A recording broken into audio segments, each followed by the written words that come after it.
안녕하세요. 60대 후반의 아줌마입니다. 제가 아줌마라고 하면 다들 웃습니다. 그 나이면 할머니 아니냐고. 그래도 생각해보세요. 이왕 사는 거 젊은 것이 좋지 않습니까? 저는 한때 삶을 포기하려고 한 적이 있었습니다. 그때 깨달은 것은 힘든 일이 있어도 오래 버티다 보면 좋은 일이 있다는 겁니다. 저한테도 그런 경우가 생겼습니다. 전래동화 은혜 갚은 까치 이야기와 비슷하더군요. 학교 다닐 때 읽은 전래동화가 제 인생의 전환점이 되었습니다. 아시다시피 한 선비가 구렁이에게 까치의 목숨을 구해주니 나중에 선비가 구렁이에게 물릴 뻔하자 까치가 자기의 목숨 바쳐 구해준다는 내용이잖아요. 옛날이나 지금이나 각박한 세상에 남이 도와줬다고 그 도움을 잊지 않고 갚기란 정말 어려운 일이기에 이야기가 만들어진 모양입니다. 살다 보니 저에게도 까치가 나타났습니다. 신기하고 반갑기도 해서 여기다가 사연을 올려봅니다. 제 인생 참으로 기구했습니다. 박복하고 한많은 저는 도대체 왜 태어났을까 이렇게 생각한 적이 많았습니다. 어떤 영화나 소설 속에서도 없는 주인공이 바로 접니다. 부모 복이 없으면 남편 복도 자식 복도 없다고 하던데 그래서 그런가요? 아버지가 일찍 죽자 남편도 아들도 다 떠났습니다. 말이 안 된다고 할지도 모르겠네요. 눈물이 왈칵 솟지만 꾹 참고 이야기를 시작하겠습니다. 저는 양복집 첫째 딸로 태어났습니다. 첫 시작은 나쁘지 않았습니다. 마을에 늦장가를 간 아버지는 동네방네 저를 얻었다고 자랑을 그렇게 하셨다고 해요. 딸이든 아들이든 자손이 태어난 것이 기뻤답니다. 병신인 줄 알았는데 애를 낳는구먼. 농담 반 진담 반 모진 소리에도 아버지는 계속 웃으셨답니다. 제 아버지는 소아마비로 다리 장애를 갖고 있어 어릴 때 무수히 놀림을 받았다고 합니다. 그러다 동네 주인의 주선으로 10몇 살이나 어린 제 엄마와 결혼하셨죠. 어머니도 어린 시절 천연두를 심하게 앓아 얼굴이 이리저리 패인 자국이 있었습니다.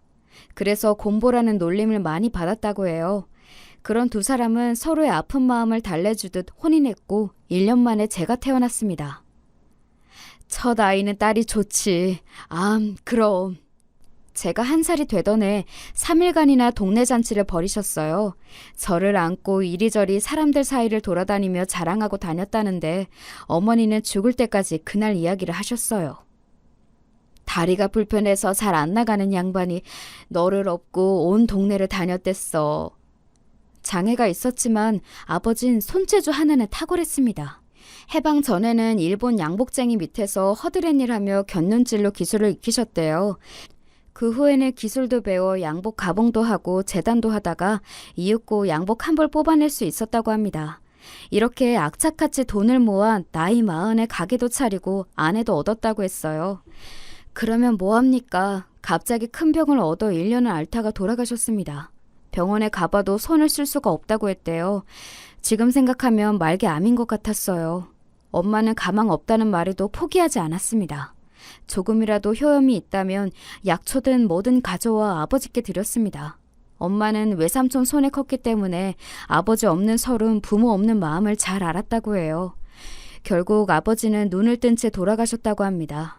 아장아장 걷는 어린 딸과 갓난쟁이 아들이 있는 엄마는 과부팔자를 원망하며 그렇게 몇 달을 울고불고 지냈다고 해요. 있는 돈 없는 돈 아버지 병안에 다 쓰고 나니 가게만이 남았더랍니다. 어릴 때부터 공보 자국 때문에 사람들 앞에 나서는 일을 극히 싫어하던 엄마는 동생을 업고 제 손을 잡고 무엇이든지 해야 했습니다. 하지만 밤이면 밤마다 자는 애들만 껴안고 울었다고 합니다. 우물에 뛰어들까도 생각하고 확 목맬까 아니면 애들만 두고 도망을 갈까 별별 생각했지만 그래도 새근새근 자는 동생과 아무것도 모르고 방긋방긋 웃는 저를 보고 모진 생각을 접었다고 했습니다. 그 당시 사는 게 다들 힘들었지만 애 둘 딸린 과부한테는 더 많은 시련이 올 수밖에 없는 냉혹한 현실이 엄마를 기다리고 있었다고 해요. 쌀독에 쌀이 떨어지고 간장, 된장마저 바닥을 드러내고 추워도 뗄 나무 조각도 없으니 정신이 아득해졌답니다. 애들을 보육원에 맡기고 너만 다시 오면 받아주고 새로 시집도 보내주겠다는 외삼촌 말도 듣지 않았답니다. 저희 부모님은 전쟁 때 가족을 잃어버렸기에 친인척이 거의 없었다고 합니다. 아버지는 바느질을 잘했지만 어머니는 음식 솜씨가 좋았습니다. 그래서 주변에다가 돈을 빌려 양복점 간판을 떼고 곰복 칼국수라고 불리는 국수집을 시작했습니다. 어린애들이 있는 여자가 할 수 있는 일은 그뿐이라고 엄마는 생각했대요. 아버지 가게에 있던 책상과 의자를 두고 집 부엌에서 가마솥에 멸치를 우려 호박이랑 양파, 간장 등 넣어 끓인 칼국수였습니다. 밀가루 반죽이 중요하니 큰 시장에 가서 미군 군용 부대에서 나온 밀가루 자루를 이고 와서는 팔이 부러질 듯 반죽을 쳐대던 어머니의 고단한 노동을 보고 저는 자랐습니다. 어린 남동생 대신 엄마 심부름을 참으로 많이 했죠. 서당계 3년이며 풍어를 노래할 수 있듯이 저도 꽤 국수를 끓여냈습니다. 곰복 칼국수는 동네에서 아름아름 입소문이 나서 사람들이 먹으러 올 정도였고 저희 세 식구도 굶어서 죽진 않았습니다. 하지만 어느 날 엄마는 더 이상 팔이 안 올라간다고 하시더군요. 50견이 일찍 찾아온 모양이었습니다. 그렇게 10년 이상 밀가루 반죽을 만들고 칼로 썰어대며 국수를 만드니 당연한 일이었습니다. 네가 도와라. 어쩔 수 없다. 동생 학교는 가야잖아. 저는 그때 중학교 졸업을 하고 1년간 집에서 엄마를 도왔습니다. 딸로 태어난 숙명인가 싶었습니다. 공부도 곧잘 했던 저는 교사가 되고 싶은 꿈을 접어야 했습니다. 넌 중학교라도 나왔으니 일단 됐다라고 하던 엄마가 원망스러웠습니다. 동생은 아직 중학교 입학 전이라 제가 일을 도맡아 하다시피 했어요. 남동생은 중학교 교복 입고 저는 고등학교도 못 간 채 밀가루나 뒤집어 쓰고 있자니 속이 상해 죽을 맛이었습니다. 그렇다고 반항하자니 엄마가 힘든 게 뻔한데 어쩔 도리가 없었어요. 사춘기 반항을 속으로 삭히고 삭혔어요. 나도 학교 가고 싶다, 일하기 싫다 매일 속으로 외쳐봤지만 어쩌겠어요. 내가 그렇게 태어난 것을요. 속에 맺힌 것이 있어서 그럴까요? 반항이 다른 쪽으로 향하게 되었답니다. 18인가 손님으로 점점 붐비는 칼국수집에서 저는 그때 한 남자와 눈이 맞았습니다. 칼국수랑 김치는 짝꿍이듯이 저희 가게에 무며 배추 같은 채소를 가져다주는 청년이었습니다. 제법 큰 시장가 골목 끝에 있는 식품점 배달꾼 오빠와 오다 가다 눈인사하던 사이가 어느덧 빵집에서 단팥빵을 나눠 먹는 사이가 되었습니다. 엄마 말대로 얌전하게 있다가 시집이나 가면 좋겠지만 저는 그러지 못했습니다. 덜컥 애가 생긴 것이었어요. 매일 갇혀서 칼국수 반죽이나 하던 제가 그 채소가게 오빠가 자기 집에 가자는 바람에 그렇게 되었답니다. 억지로는 아니고요. 매일 퇴근길 단팥빵을 부끄러운 듯 내밀던 오빠가 좋기도 했지요. 그렇지만 임신이란요. 아버지 없이 크는 자식들 티끌 잡힐까 엄마가 늘 엄하게 대했는데 난리가 나도 이제 큰 난리가 날지 모른다는 두려움에 어린 나이에 무작정 숨겼어요. 처음에는 애가 들어선 줄 몰랐어요. 입덧은 심하지 않았는데 그렇게 질릴 수가 없었어요. 숨긴다고 숨겼지만 제 뒤태를 보고는 엄마가 임신인 것을 아셨어요. 애 아빠가 누구냐는 말에 저는 무작정 집을 나와 거리로 울면서 배회했어요. 금세 해가 지자 결국 집 근처로 돌아왔지만 엄마한테 맞아 죽을까 봐 골목 끝에서 징징 울고 있었습니다. 얼른 들어와, 감기 들라.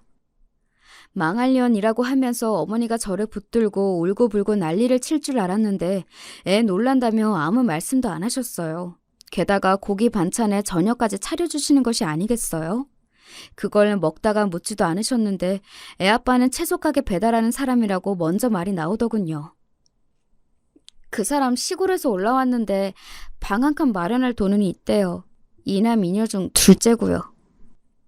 배가 고프니 밥을 허겁지겁 먹으면서 애아빠에 대해 이야기했어요.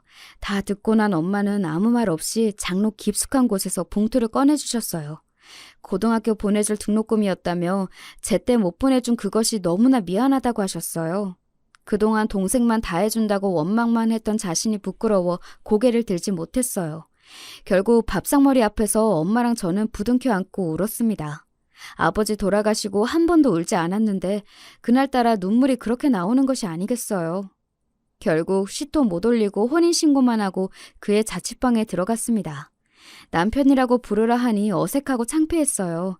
처음에는 식장에서 간단하게 예식을 올리려고 했지만 제가 스트레스를 하도 받아 하혈하는 바람에 병원에 입원했습니다. 처음에는 임신이 그렇게 부끄럽고 창피했는데 아기가 막상 잘못된다고 하니 덜컥 겁이 났습니다. 병원에서는 유산될 위험이 있다며 안정을 취하라고 하더군요. 그래서 집에 가만히 누워만 있었습니다. 아기를 낳고 나서야 어머니가 사준 원피스를 입고 남편과 남편 가족, 저와 제 가족들이 만나 중국집에서 식사하는 것으로 결혼식을 대신했습니다. 아들을 낳았다고 시댁 식구들이 좋아하는 모습에 왠지 모르게 뿌듯했습니다. 한편으로는 엄마의 칼국수집을 누가 도와주나 걱정이 되긴 했습니다만 엄마는 알아서 하겠다며 아픈 팔에 침을 맞아가며 일을 하셨습니다. 신기하게도 그렇게 하기 싫던 부엌 일도 온전히 제 살림이라고 생각하니 나름 할만했습니다. 특히 눈에 넣어도 아프지 않을 제 아이를 기르고 남편한테 내조하는 것이 즐겁기도 했습니다. 하지만 이런 순간도 잠깐이었습니다. 남편은 결혼하자 자신이 직접 채소 도매업에 뛰어들었고 주변 가게에 채소를 고정적으로 납품까지 했습니다. 돈벌이가 어느 정도 안정이 되었지만 결혼 전에 죽어도 몰랐던 습관으로 자주 부딪혔습니다. 원수 같은 술, 바로 그놈의 술이었습니다. 폭력적으로 변하는 건 아니지만 늘 인사불성이 되어 집에 기어들어 오더군요. 술하고 결혼하지 왜 나하고 했어? 술은 애를 못 낳잖아. 단팥빵에 우유는 어떻게 사줬니? 막걸리에 파전 먹고 싶어서 어떻게 참았냐고. 꽃이라면 뭔들 못하냐. 나 산다. 술을 물처럼 마시는 남편을 막을 도리가 없었습니다. 아들이 5살 무렵 결국 일이 터졌습니다. 남편이 술을 먹고 인사불성으로 육교를 건너다 그대로 추락한 것입니다. 병원에서 일주일간 사경을 헤매다 그만 가버렸습니다. 장맛비가 주룩주룩 내리던 날이었습니다. 병원 장례식장, 저는 넋을 놓고 앉아 있었습니다. 헐레벌떡 시골에서 올라온 시댁 식구들도 망연자실이었습니다. 술이 원수다, 술이 원수야 하며 바닥을 치며 통곡하는 시어머니를 그대로 보고만 있었습니다. 그러니 친정엄마는 병원 앞에서 그 비를 다 맞고 들어오지도 못하셨어요. 이상하게도 남편의 죽음이 제 탓도 아니고 엄마 탓도 아닌데 뭔가 죄인이 되는 기분이 들었습니다. 장례를 다 마치고 집으로 돌아오자 딸이 엄마 팔자 닮으면 어쩌냐 하며 꺼이꺼이 울던 어머니. 저는 울음도 안 나왔습니다. 하지만 아빠가 사준 자동차 장난감을 가지고 놀다가 아들이 까무룩 잠이 든 모습에는 눈물이 왈칵 쏟아지더군요. 엄마도 이런 기분이었을까요? 그때부터 엄하고 무섭고 일만 시키던 친정엄마가 이해되기 시작했습니다. 그 후에 아들은 제 삶의 이유였습니다. 어머니가 저의 남매를 보고 살듯 저도 아들만 바라보고 또 바라보았습니다. 남편의 남긴 재산은 그리 많지 않았습니다. 술 먹는 데 쓴 건지 아니면 제가 잘 번다고 착각을 한 건지 아무튼 저도 일을 해야 했습니다.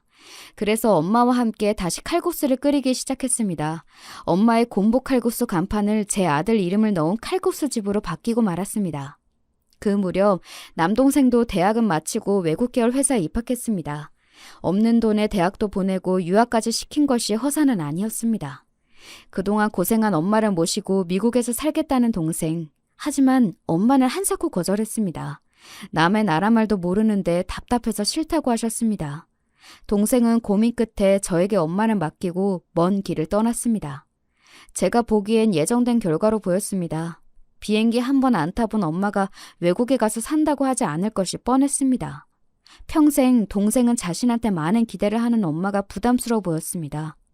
저는 제가 엄마 잘 모시겠으니 가서 잘 살라고 동생 손을 잡아주었습니다. 그렇게 동생은 뒤도 돌아보지 않고 미국으로 떠났고 저는 엄마와 아들과 함께 칼국수를 끓이며 살아가게 되었습니다. 저는 국수를 썰면 아들은 옆에서 공부하고 엄마는 그런 저희를 바라보았습니다. 그렇게 세 사람은 가족이 되어 한 집에서 살게 되었습니다. 동생이 간간히 엄마 앞으로 돈을 보냈지만 거기서 결혼하자 보내는 액수도 줄어들었습니다.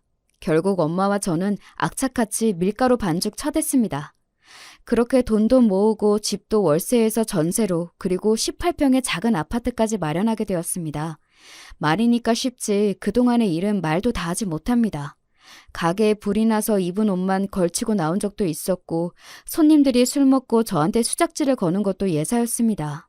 물난리가 나기도 하고 팔이 너무 아파 휴업은 한 적도 있었습니다. 하지만 사람들이 저희 칼국수를 먹겠다고 골목을 가득 메우기도 했습니다. 세월은 힘들지만 흘러가긴 했습니다. 아들이 없었다면 버티지 못하고 삶을 포기했겠죠. 칼국수 집이 어느 정도 안정을 되찾고 벌이도 괜찮은 무렵 돈이 있다는 소문이 났는지 사기꾼들이 모여들었습니다. 어디에 땅을 사라, 가게 분점을 내라, 돈 빌려달라 유혹도 있었지만 전 아들 대학 보내고 좋은 직장 구해서 장가갈 때까지 다른 곳도 보지 않고 칼국수 집을 묵묵히 하기로 했습니다. 그리고 엄마랑 여행을 떠날 계획도 세워보았습니다. 동생 집도 가보고 두루두루 세상 구경을 할 요량으로 말입니다. 어서 아들이 자라서 사회인으로 제 몫을 할 날만 기다렸습니다. 술 먹고 죽은 남편 앞에 너 그렇게 가도 나 아들 잘 키웠다라고 저승에 가서 소리칠 수 있을 것 같았습니다. 다행스럽게도 아들은 술도 안 먹고 반항도 안 하는 착한 모범생이었습니다. 공부도 잘해서 좋은 대학을 한 번에 떡 붙으니 그동안의 고생은 눈녹듯 사라지고 제가 다 자랑스럽기까지 했습니다. 아들의 입학식을 보고 와서는 엄마에게 세계 여행을 가자고 말했습니다. 아들만 자리 잡으면 말이죠. 그때는 칼국수고 뭐고 다 던져버리고 훨훨 날아가야지 하고 다짐했기 때문입니다. 엄마는 좋다고 고개를 끄덕이셨습니다. 솔직히 엄마가 많이 약해져 있어 시간이 많이 남아있지 않다는 생각이 들었습니다. 그렇게 시간이 지나고 아들은 군대로 다녀오고 대학을 졸업하고도 직장을 구하지 않았습니다. 구직이 어려워서 그런가 싶었지만 저는 아무 말도 못하고 기다리기만 했습니다. 그런데 아들이 갑자기 폭탄 선언을 하더군요. 엄마, 저 영화합니다. 아직 시나리오로 쓰고는 있는데 시간이 걸려요. 갑자기 뜬금없는 소리에 전 당황했습니다. 삼촌처럼 좋은 직장에 다니겠지 싶었는데 갑자기 영화라니? 그 말에 저는 하늘이 무너지는 것 같았습니다. 아니, 무슨 경영학과 나와서 영화를 한다고 그래, 어? 하고 싶은 일 하면서 살고 싶어요. 그럼 회사 다니면서 영화 하던지 취미로 하는 거지. 그런 영화를 누가 봐요? 엄마도 취미로 칼국수 끓이면 먹으러 옵니까? 뭐? 영화 하면 돈 벌 수 있어? 아니잖아.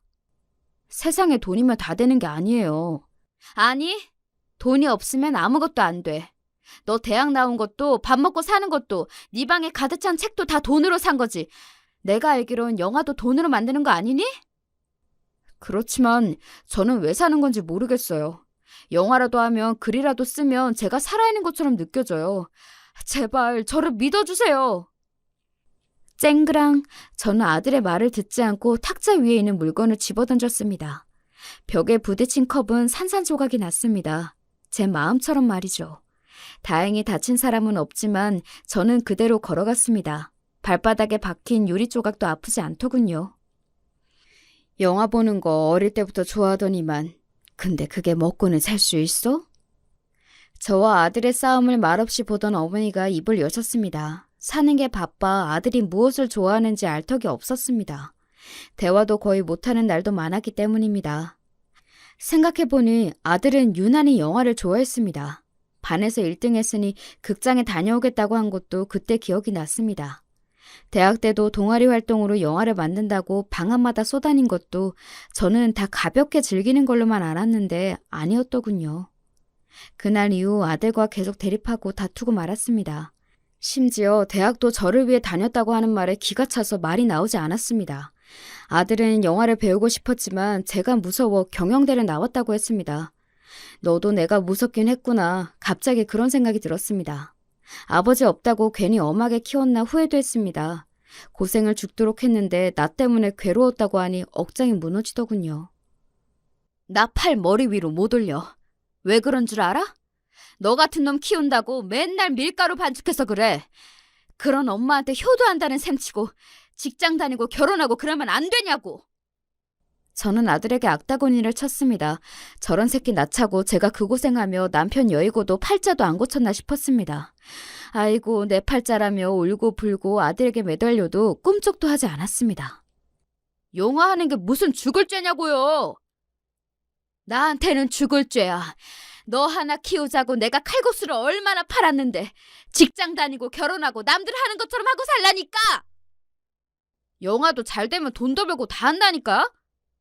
그게 말이 쉽지. 다 되면 누구나 다 하겠지. 안 그래?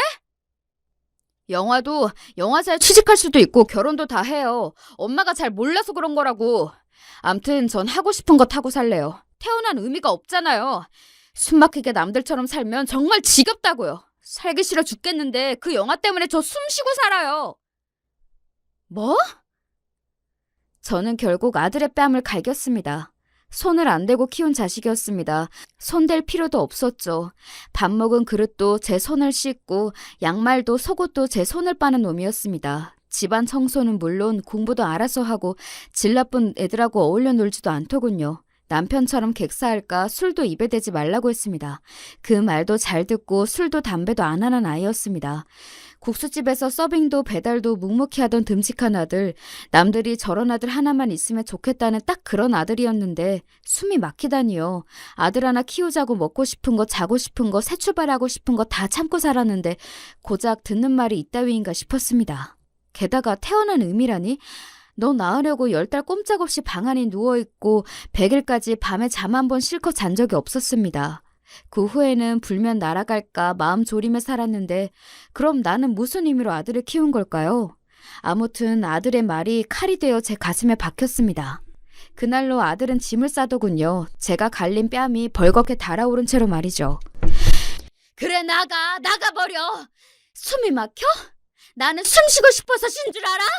너 때문에 내가 어떻게 살았는데 이래! 너 같은 놈한테 들인 돈 다 청구할 거야. 학비부터 먹고 싸고 입고 한 값 내가 다 받아낼 테니 알아서 해! 네, 다 드릴게요.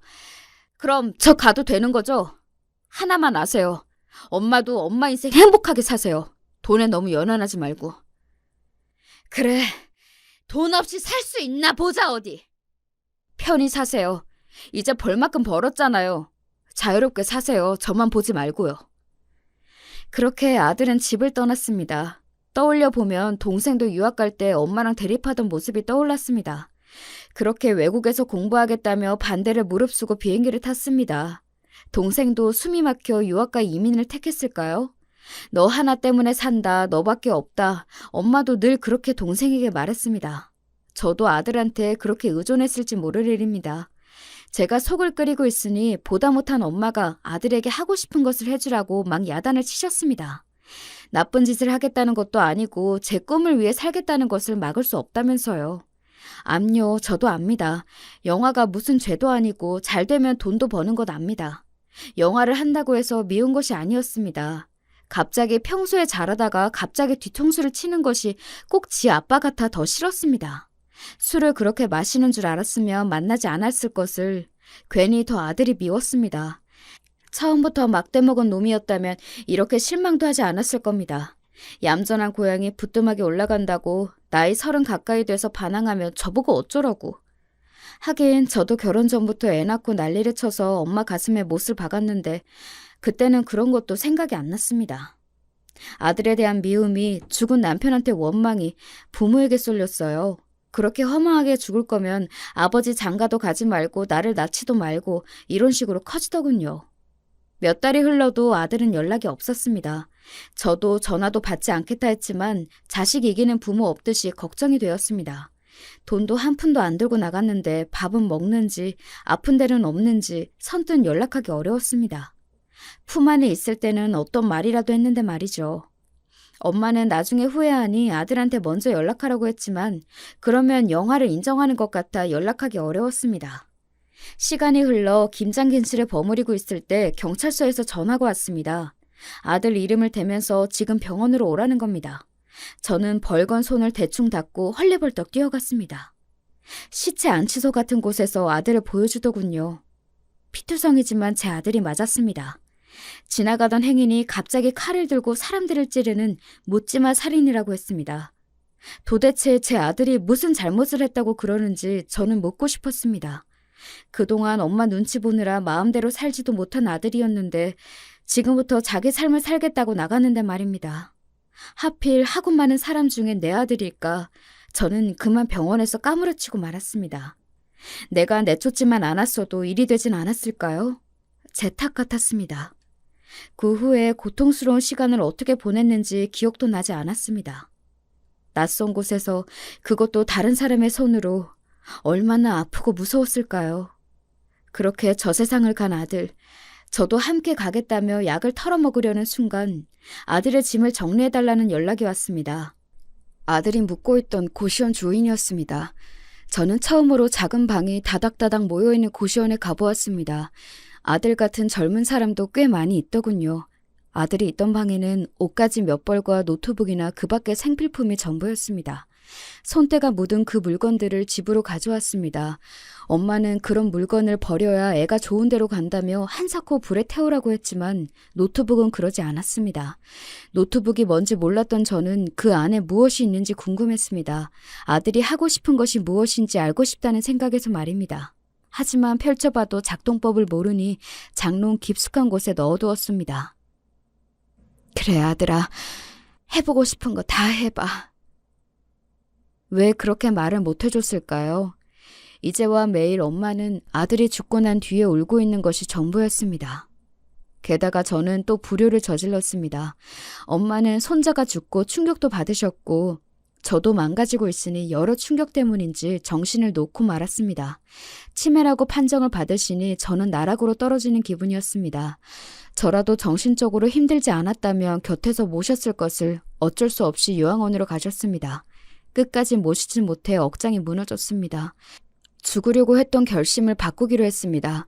제가 건강해져야 엄마와 함께 살 수 있으니까요. 저는 그 길로 칼국수집을 팔아버리기로 결심했습니다. 심리 상태도 그랬지만 몸 상태도 말이 아니었습니다. 무엇보다 몸이 마음대로 움직이지 않았습니다. 심한 스트레스로 인해 관절염이 심해졌고 일상생활까지 힘들었습니다. 입원과 퇴원을 반복한 후에는 저는 칼국수집을 처분하고 그 땅 위에 건물을 올렸습니다. 그 당시 유행하는 원룸이 있는 빌라로 만들었습니다. 원룸에서 나오는 월세로 생활하려고 시작한 일이었습니다. 가끔 정신이 돌아오는 엄마에게도 그 사실을 보고했고 허락도 받았습니다. 건물을 짓는 동안은 저는 마음을 다잡았습니다. 제가 죽으면 우리 엄마는 누가 모시나 싶었습니다. 정신을 차리고 엄마를 집으로 모셔오려고 건물 꼭대기에는 저희 모녀가 살 집도 장만했습니다. 저같이 모질게 엄마를 괴롭힌 딸도 없을 겁니다. 남편 죽어 아들까지 그리 가다니 그걸 지켜보는 엄마도 무척 힘이 드셨겠지요. 이내 건물은 완공이 되었습니다. 원룸텔이라는 이름의 작은 방 15개가 모여있는 건물이었습니다. 그리고 맨 꼭대기에는 제가 살 집을 마련했습니다. 칼국수 집에서 시작해 이렇게 일궈냈으니 장한 것일까요? 아들 결혼하면 집을 사주겠다며 알뜰살뜰 모은 돈도 합쳐 올린 건물이었습니다. 외식 한번 편하게 한 적이 없었고 극장 구경 아들하고 간 적도 없는데 허망했습니다. 그래도 불쌍한 친정엄마를 위해 마지막 힘을 내어보기로 했습니다. 살자고 마음을 먹었습니다. 비록 아들이 가도 말이죠. 제가 운영하는 원룸텔에는 아들 같은 젊은 사람들이나 직장인들이 많이 이용했습니다. 아들처럼 예술 작업을 하는 사람들도 있었고요. 대학교 근처라 사람들의 이용이 많았습니다. 진작 이런 건물을 얻어서 아들 작업실로 쓰게 하면 얼마나 좋을까 싶었습니다. 아들을 보낸 지 5년이 지났지만 겉으로 멀쩡해 보여도 마음은 그렇지 않았습니다. 아들이 보고 싶었습니다. 그래서 밖으로 나갔습니다. 엄마를 모시고 와서 함께 맛있는 것도 먹고 좋은 구경도 했습니다. 해외여행은 아직 무리라 근교에만 갔다 와도 엄마의 상태가 많이 호전되셨습니다. 저는 원룸의 월세를 다른 곳보다 저렴하게 책정했습니다. 그 대신 월세 주는 날짜를 정확히 지키라고 통보했죠. 돈이 다는 아니지만 제가 후원하던 보육원도 있었고 독거노인을 돌보는 시설에도 돈을 보냈기 때문입니다. 다들 제 날짜에 어김없이 돈을 주긴 했습니다만 한 번은 월세도 밀린 경우가 있었는데 보증금도 거의 바닥이 드러난 세입자였습니다. 몇 개월 동안 연락도 되지 않아 어쩔 수 없이 현관문을 따고 들어갔는데 방 가득 쓰레기가 쌓였지 뭡니까? 그동안 건물에서 냄새가 난다고 민원이 들어왔는데 여기인지 몰랐습니다. 얌전하게 생긴 여대생이 쓰던 방이라 문제가 없다고 생각했거든요. 아무튼 생활 쓰레기를 치우는데도 100만 원이나 들었습니다. 단순히 돈이 문제가 아니고 사람과 사람에 간의 신의가 문제였습니다. 그 후에는 사람들을 들이는데 신중하게 고민했습니다. 직업이 무엇인지 학교는 어디인지 신뢰를 무릅쓰고 물어보게 되었습니다. 그러다 한 청년을 알게 되었습니다. 영화를 만든다는 사람이었습니다. 죽은 아들의 모습이 투영되더군요. 나이도 어리지만 체형도 비슷해서 계약서를 쓰는데 아들이 아닌가 싶었습니다. 그렇다고 티를 내지 않았습니다. 늙은 여자가 주책 부린다고 생각할 수도 있으니까요. 팔이 안으로 굽는다고 할까요? 아들하고 비슷하게 생겨서 월세가 두어 달 밀려도 봐주는 일이 가끔 있었습니다.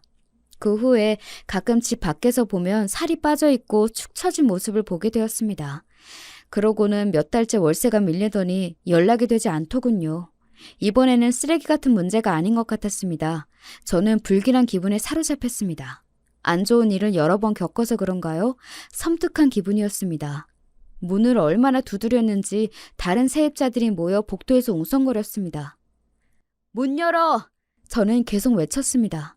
분명 방 안에서 무슨 일이 생긴 것이 분명했습니다. 답이 없길래 경찰관을 부르려고 하니 순간 현관문이 열렸습니다. 청년의 몰골은 형편 없었습니다. 무슨 일이냐며 힘없이 묻는 청년 뒤로 소주병 위에 이름 모를 약병들이 바닥에 흩어져 있더군요. 죽으려고 했던 모양으로 보였습니다. 저는 방으로 성큼 걸어가서 창문을 열었습니다. 냉장고를 열어보니 아무것도 없었습니다. 집으로 올라가 시원한 보리차를 한 잔 가지고 왔습니다. 청년에게 내미니 벌컥벌컥 마시더군요. 나도 잘 알아. 죽으려고 했거든. 근데 수면제 많이 먹는다고 죽지도 않는 사람도 있다던데. 뭔지 모르지만 살아봐. 나도 사는데 자네가 왜 못 살아? 사장님이야 걱정 없으시잖아요. 돈 걱정이요. 돈이면 다냐? 하긴 돈 없는데 돈이 전부지. 돈이 없으면 정말 돈밖에 안 보여. 그래, 난 걱정 없어. 남편이 있나 자식이 있나 꿈이 있나 희망이 있나. 아무것도 없고 돈만 있는데 좋겠지? 그래도 하나도 있으시네요. 이 와중에 농담을? 화를 내려다 한숨을 길게 쉬는 청년의 슬픈 눈을 바라다 보았습니다. 어쭈 농담이 나오니? 죽으려고 했던 사람 맞아? 그러자 청년은 이내 엷은 미소를 보였습니다. 바닥에 흩어진 술병이나 약병을 정리하기 시작하더군요. 저는 힘없는 청년의 뒷모습에서 자꾸 아들이 아른거렸습니다. 사장님, 월세 못 드려서 죄송해요. 보증금도 거의 바닥인데 드릴 수가 없네요. 그래서 죽으려고 한 거야? 월세 때문에? 미쳤네, 미쳤어. 네, 미친 거 맞죠. 미쳤습니다. 왜, 무슨 일인데? 영화가 그렇게 힘들어? 돈도 없는데 미쳤다고 영화를 한다고 했는지 모르겠어요. 아버지도 아프시고 동생도 있는데 무슨 영화를 한다고 미친 것이 틀림없어요. 그러니 천벌을 받죠. 옅은 미소는 이내 울먹이는 울음으로 바뀌었습니다. 듣자니 함께 영화를 만들자고 몇 군데서 출자금을 모았는데 조감독이란 사람이 그걸 들고 도망을 갔답니다. 몇 천도 아니고 1억을 말입니다. 당장 빌릴 데도 없고 메꿀 자금도 없고 영화를 안 만들면 오히려 자신도 책임을 져야 하니 오늘 밤 죽겠다고 술 마시고 수면제를 먹으려고 할 때 제가 그렇게 문을 두드렸다고 합니다. 그래서 어쩔 거야? 나 가면 다시 약 먹고 확 죽으려고? 그것도 쉽지 않네요. 이왕 이렇게 된 거 살아보려고요. 그래, 잘 생각했어. 근데 월세 안 냈으니까 내가 쫓아내면 그때 또 죽어? 아니요, 악착같이 살아볼게요. 진짜 먹고 죽을 돈도 없어요. 제발 내쫓지 말아주세요. 제가 다시 일어서면 그때 다 갚아드릴게요. 진짜예요. 저 약속 잘 지켜요. 어떻게? 택배하던지 막노동이라도 해야죠. 근데 있을 곳 없으니 당분간 신세지면 안 될까요? 싫어. 뭘 믿고 감히 내 건물에서 죽으려고 한 사람을? 아닙니다. 아니에요. 다신 안 해요. 한 번만 믿어주세요. 청년은 제 앞에 엎드려서 빌었습니다. 청년이 이렇게 나오지 않았다면 방을 빼라고 했을지 모르죠. 집주인 뭔 상관이냐고 당장 나가라고 했다면 어쩔 도리가 없으니까요.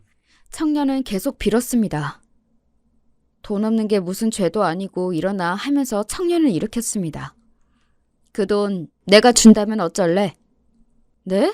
그게 무슨 말씀이세요? 누가 갖고 도망간 돈 준다고. 1억 내가 줄게. 근데 영화가 1억으로 되니? 100억 들인 영화 있다고 텔레비전에서 떠들던데? 그런 영화도 있긴 하죠. 근데 돈을 주신다니요? 사장님 투자하신다는 겁니까? 무슨 투자야. 약 먹고 죽겠다는 사람한테. 그냥 준다고. 줄게. 나 1억 없이도 살아. 네? 그럼 제가 그거 10배로 갚아서 드립니다. 나중에 10억 드린다니까요. 그럴래? 그거 좋겠다. 10배로 꼭 갚아라. 응? 그렇게 엎드려 오는 청년의 모습에서 아들이 겹쳤습니다. 지금도 어디서 그렇게 울고 있는 것만 같았거든요.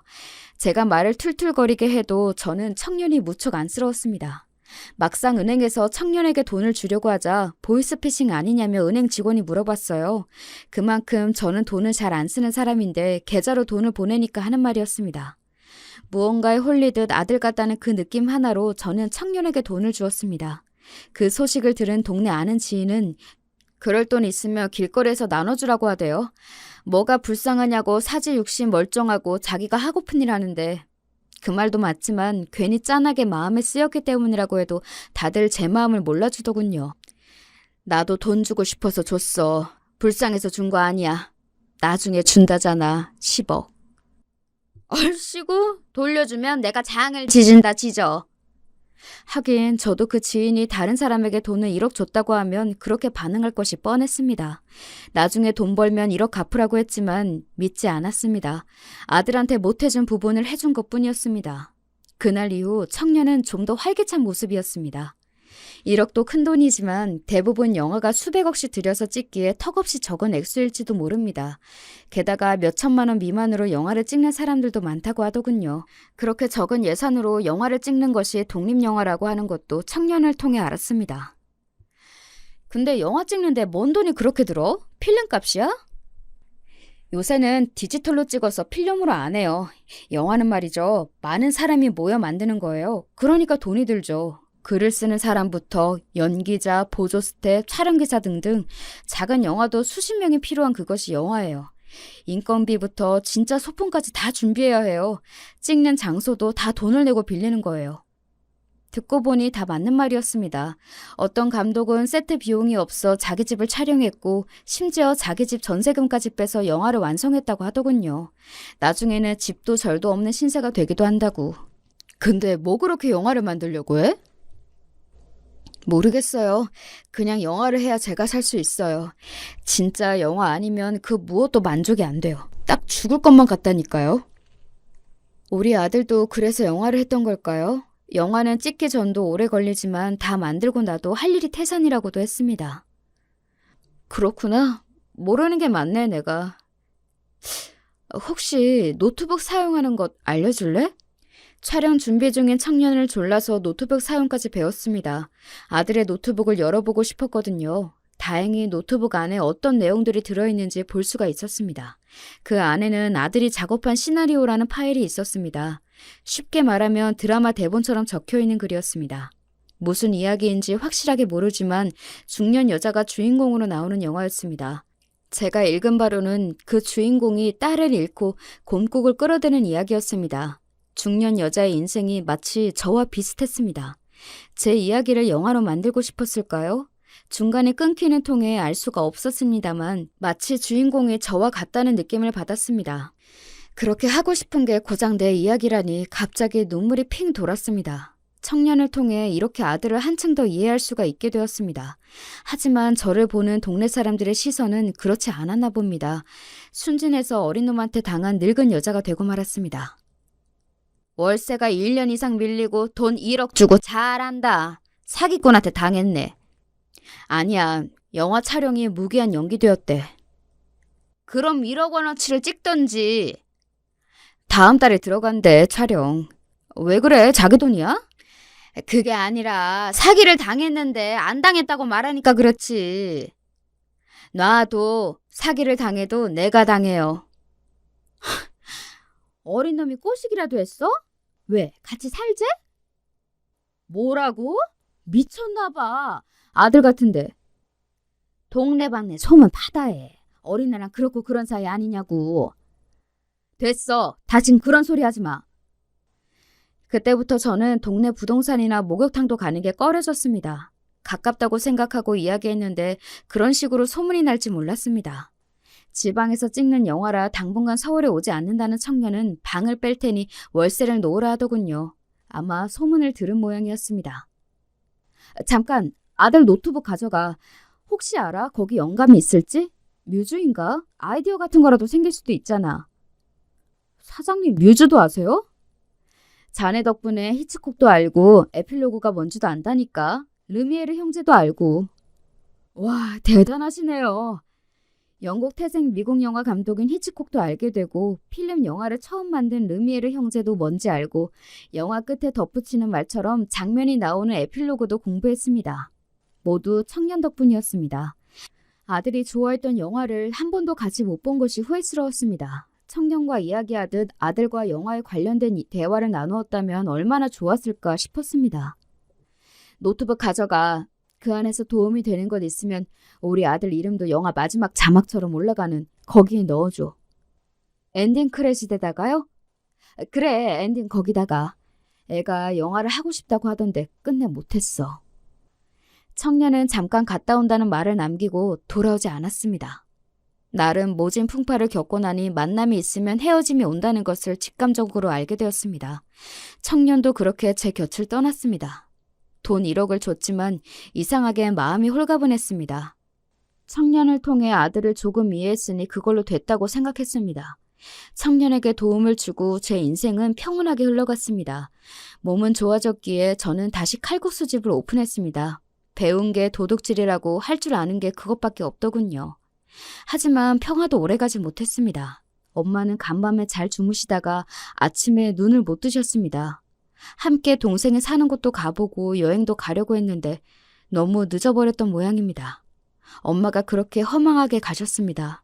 엄마의 방에서 유품을 정리하다가 보니 장롱 깊숙한 곳에서 진통제랑 파스가 그렇게 많이 나왔습니다. 누렇게 뜬 오래된 파스와 먼지가 뽀얀 진통제가 엄마의 인생 같아 보였습니다.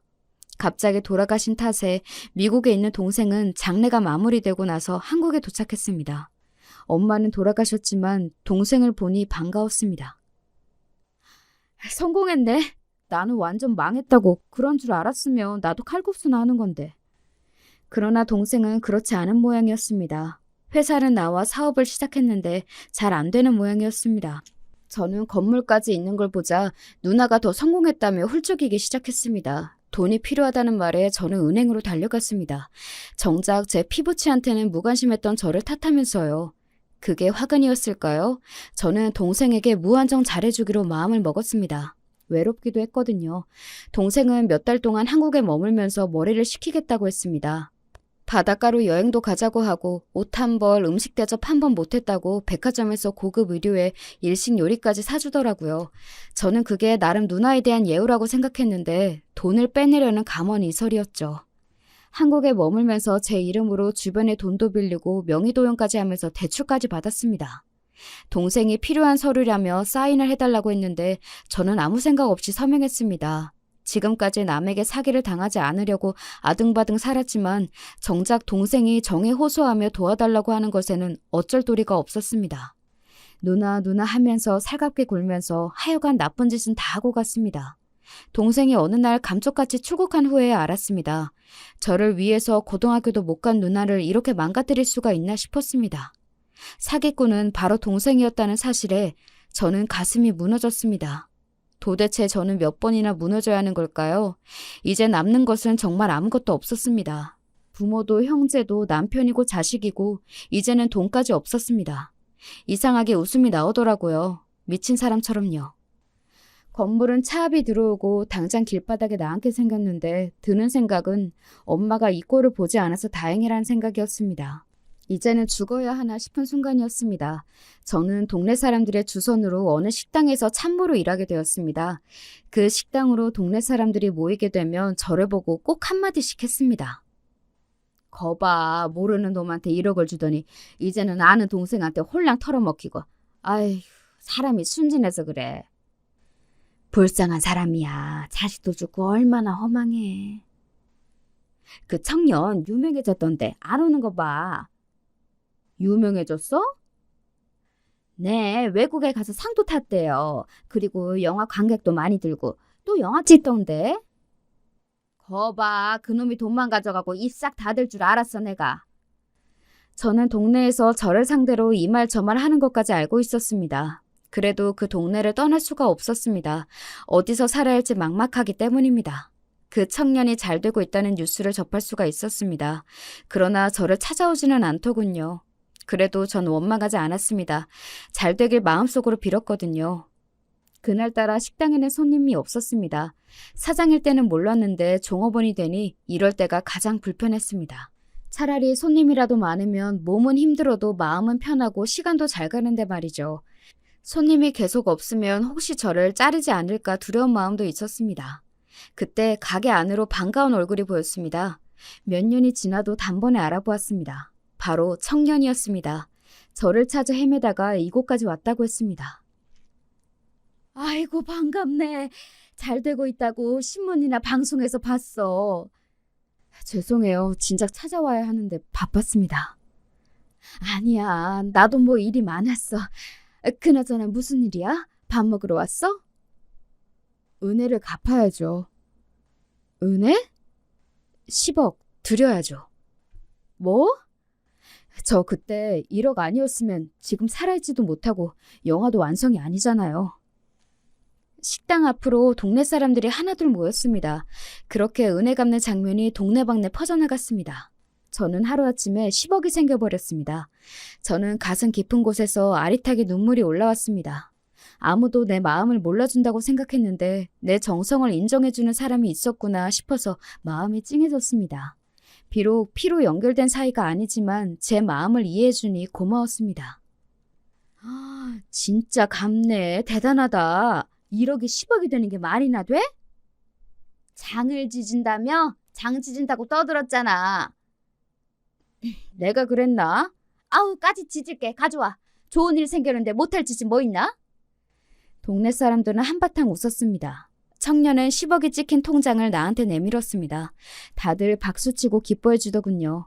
돈이 좋아서라기보다 아직 세상에 살만하다는 증거라서 좋아한 것이 아닐까요? 그게 끝이 아니에요. 저 있죠? 노트북에 있는 아드님 시나리오로 단편 영화도 만들었어요. 같이 보러 가세요. 저는 청년과 다음날 극장에 갔습니다. 아들이 써놓은 대로 찍은 영화였습니다. 영화가 시작하자 감독 이름 다음으로 작가 이름에 내 아들이 떡하니 쓰여 있더라고요. 내용은 무슨 말인지 몰라도 아들의 최치가 느껴지는 것 같았습니다. 그리고도 엔딩 크레딧이 올라갈 때 아들 이름이 또 보였습니다. 아들이 하고 싶다고 했을 때 해줬으면 얼마나 좋았을까요?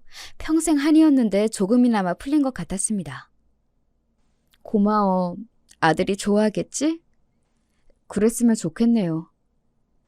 근데 몇 년 안에 이렇게 큰 돈을 벌었어. 영화 이렇게 잘 나가는 거니? 그럼요. 이제 또 영화 하는데 그 돈 투자 안 하실래요? 이번에는 100억으로 돌려드릴게요.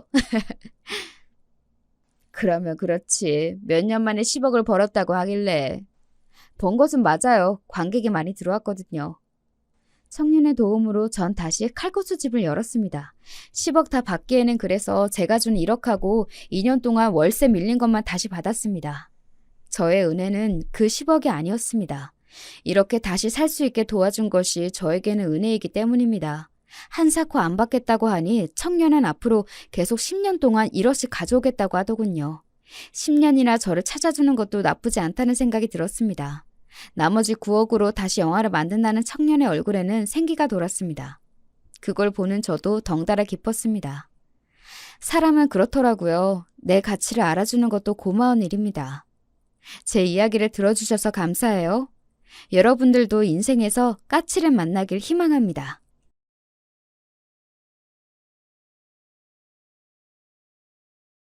안녕하세요. 함부로 앞일을 장담하면 안 된다고 하더니 그 말이 맞네요. 저는 제가 사연에 빠지다를 매번 즐겨 찾으면서도 설마 하니 직접 사연을 보내는 날이 올 거라곤 상상도 못 해봤거든요. 근데 사람 마음이라는 게 참 웃깁니다. 한번 나도 보내봐 라는 생각이 머릿속에 아주 잠깐 스쳤던 것 뿐인데 그 이후로 그 생각이 자꾸만 피어오르더라고요. 그래서 결국은 나를 잡고 컴퓨터 앞에 이렇게 앉았네요.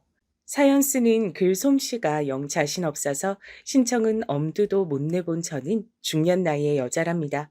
지금은 시들시들해졌는데 한동안 제가 열심히 불렸던 별명이 하나 있어요. 그건 바로 한다다인데요. 제 별명이 어째서 한다다가 되었는진 그 기원을 거슬러 가야 알 수 있습니다. 우선 저희 집 소개부터 해야 할 것 같아요. 제 친정은 마치 평범하고 이상적인 대한민국 4인 가족의 표본 같았습니다.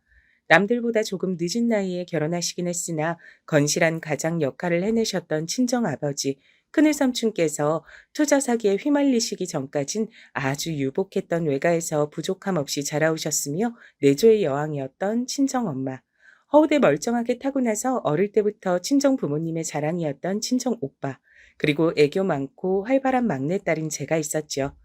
저는 제가 초등학교 때까진 진짜 꿈에도 몰랐어요. 제가 타고난 환경이 얼마나 감사한 것인지 말입니다. 그 시절을 두고두고 감사하게 여기게 될 줄 알았다면 초등학교 시절을 더욱 소중하게 보냈을 거예요. 제가 중학교 1학년 때 친정 아버지께서 갑작스레 폐암 선고를 받으셨고 암투병 생활이 시작됐습니다. 친정 엄마께선 당연하게 병원에 붙어 계셨기 때문에 저하고 오빤 알아서 지내야 했는데요. 바로 이때부터 모든 게 어그러졌어요. 당시 고등학교 1학년이었던 오빤 쓸데없이 이성교제에 눈을 뜨고 있었던 데다 설상가상으로 노는 걸 좋아하는 친구들과 가까워지고 있었는데 그때 하필 부모님께서 병원 생활을 하시게 됐던 거예요. 마구 엇나가기 시작했습니다. 오빠가 나중에 스스로 다 망쳐놔서 그렇지 얼굴이 제법 괜찮게 타고난 편이었어요. 그러니 주위에서 얼마나 헛바람을 많이 넣었겠어요? 소위 노는 무리들이 얼굴 마담으로 자꾸 오빠를 꼬여냈던 겁니다. 오빤 노는 재미를 알아버렸고 이 여자친구 저 여자친구를 갈아타가며 신명나게 놀았어요. 오빠, 대체 어젠 집에 왜 안 들어왔어? 자꾸 이러면 엄마한테 다 이럴 거야. 엄마 속상하고 힘들어할까 봐 내가 일부러 입 다물고 있는 건데 오빠는 왜 그런 것도 몰라줘? 그러고도 오빠가 우리 집 장남이야? 아, 그리고 그 가죽 잠바 뭔데? 어디서 난 거야? 네가 상관할 바 아니잖아. 내가 집에 들어오든 말든 넌 신경 쓰지 마. 중학생은 몰라도 되는 고등학생 어른들의 세계가 있다. 미친 거 아니야? 하나도 안 멋있거든? 그리고 내가 왜 상관할 바가 아니야. 우리 같이 쓰라고 엄마가 집에 두고 간 돈, 그걸 왜 오빠가 혼자 다 가지고 간대? 같이 써야 되는 돈이잖아. 빨리 내 거 내놔, 이 도둑놈아. 도둑놈이라니. 너 말 조심해라. 그렇게 쌓아나온 여잔 남자들이 대체로 안 좋아하거든. 새겨들어. 아, 돈 주기 싫어서 말 돌리는 거 내가 모를 줄 알고? 도둑놈아, 내 돈 내놔. 안 내놓으면 엄마한테 다 이러고 오빠 그 가죽 잠바 내가 다 찢어버릴 거야. 너는 애가 왜 이렇게 드세냐? 무서워서 집에 오질 못하겠네. 내가 도둑놈이긴 하지. 여러 여자 마음을 훔치는 도둑. 그럼 난 도둑질을 해야 해서 오늘도 바쁘거든? 그럼 이만 나가볼게. 내가 먹은 거 설거지는 네가 좀 해줘라. 난 그런 거 하면 안 되는 남자라서. 친정오빠가 아무래도 미친 게 틀림없다고 생각했었습니다. 대체 누가 우리 집 장남의 허파에 헛바람을 저토록 가득 넣어놓은 건지 범인을 안다면 가만히 안 둘 거라고 제가 속으로 그렇게 생각하며 주먹을 쥐었을 정도였죠. 지독한 허세에 빠진 오빠의 작태를 저는 결국 부모님께 고하는 수밖에 없었어요. 오빠가 제 몫의 용돈도 다 훔쳐가는 것도 모자라 제 친구들이 생일 선물이라고 십시일반으로 돈을 모아서 저에게 주었던 소중한 나이키 가방과 신발 세트를 어느 날 저 몰래 훔쳐가서 자기 여자친구한테 줬고요. 중학교 입학 선물로 친척 어른들께서 주셨던 손목시계는 누구한테 팔았는지 몰라도 하여간 나중에 알고 보니까 팔았더라고요. 제 머리끈, 목걸이 이런 것들도 다 몰래 가져다가 학교의 여학생들에게 500원, 1,000원씩 받고 팔았습니다. 전 부모님께서 얼마나 힘들게 병원 생활하고 계신지 아시니까 걱정 안 끼치고 싶어서 묵묵히 견뎠는데 더 이상 좌시할 수 없을 지경이 됐었죠. 그래서 병원에 수건과 양말을 챙겨서 갔던 날 오빠의 미친 상태를 실토하고 말았습니다. 친정 엄마께만 말씀드린 건데 엄마의 심상치 않아진 낯을 확인한 친정 아빠께선 무슨 일인지 너무 궁금해하셔서 진실이 다 퍼지게 됐던 건데요. 두 분은 믿을 수 없어 하셨습니다. 특히 엄마께서 이마를 짚으며 현실을 부정하셨어요. 우리 집안 자랑이 그럴 리가 없어. 우리 아들이 얼마나 효자인데 입시 공부하느라 매일 여념이 없다고 분명 나한테 그랬건만 전부 다 거짓말이었다고? 문제집 살 게 엄청 많다 그랬는데 그것도 전부 가짜였어? 아니야. 설마 그렇게까지 했을 리는 없지. 우리 효자 아들이 부모 가슴에 대못을 박을 리가 없어. 친정엄마께선 진정 당신의 아들을 다 안다고 생각했습니다. 그러니 까맣게 모르고 있었던 면모 따위 당신의 아들에겐 없다고 여기셨어요. 제가 쏟아낸 그간의 오빠의 모든 행각을 들으시고도 아연 실색하시며 반쯤은 못 믿으셨던 거예요. 아버지께선 반면 오빠가 그렇게까지 엇나갔다는 게 어느 정도 믿어진다고 하시면서 잠깐의 방황일 거라고 보셨어요. 그간 너무 착한 아들로 살아왔기 때문에 잠깐 엇나간 것이라고 하셨습니다. 그때 두 분의 반응을 보면서 전 왠지 서운했던 듯 싶어요. 두 분 다 저를 향해 너는 괜찮았니? 마음고생 심했지? 이렇게 물어주지 않으셨거든요. 몇 달씩이나 혼자 사귀며 지내온 절 칭찬해 주지도 않으셨고요. 그간 집안일도 병원을 열심히 오가는 것도 아버지께 틈틈이 편지를 써드리는 것도 다 제가 했는데요. 그래서 무척 서운했지만 한편으론 두 분의 바람대로 오빠가 일시적으로 헛짓거리를 하는 것이길 바랬습니다. 부모님께서 워낙 자랑스레 여겨온 자식이 저희 집안 장남이었으니까요. 두 분이 실망하시고 무너져 내리는 걸 보기 싫었죠. 오빤 객관적으로 저보다 외모를 아주 잘 타고난 인물이었기에 가만히 있어도 대체로 상대방이 먼저 다가와서 친구 없이 살 이유가 없었습니다. 세상에 불만이라는 걸 품을 수가 없던 입장이었고요. 미친 방황이 끝나길 기다렸죠. 하지만 그 언젠가 가수 조성모가 본인의 최고 히트곡에서 내 속에 내가 너무도 많아 라고 했던가요? 그거 아주 명가사였어요. 오빠의 속엔 너무 많은 모습들이 숨겨져 있었던 겁니다.